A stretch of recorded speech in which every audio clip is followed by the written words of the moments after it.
ভারতের বিনোদন জগতের অন্যতম নায়িকা তামান্না ভাটিয়া, যার সৌন্দর্য ও গ্ল্যামার গত কয়েক বছর ধরে মুগ্ধ করে যাচ্ছে দর্শকদের, যার কারণে এখন অভিনয়ের চেয়ে আইটেম গানে বেশি দেখা যায় এই নায়িকাকে। সেই ধারাবাহিকতায় দক্ষিণী এই সুন্দরী আবারও হাজির হয়েছে নতুন এক আইটেম গান নিয়ে। মুক্তির অপেক্ষা থাকা রেড 2 সিনেমার নাশা গানে পারফর্ম করেছেন তিনি।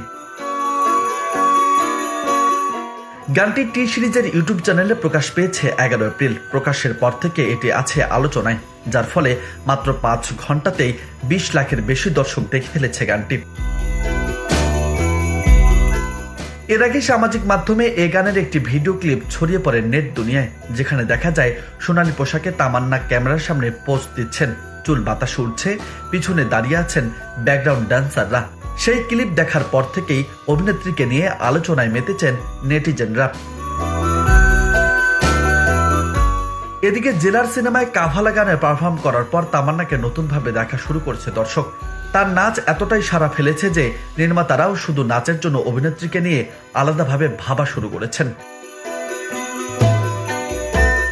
প্রকাশ পাওয়া তামান্নার নতুন নাশা গানটি রেড 2 সিনেমায় ব্যবহার করা হবে। রাজকুমার গুপ্ত পরিচালিত এই সিনেমাটি মুক্তি পাবে মে মাসের 1 তারিখ। সিনেমার প্রধান চরিত্রে অভিনয় করেছেন অজয় দেবগন। এর আগে 2018 সালে মুক্তি পেয়েছিল এই সিকুয়েলের প্রথম সিনেমা রেড। এবার আসছে দ্বিতীয় কিস্তি।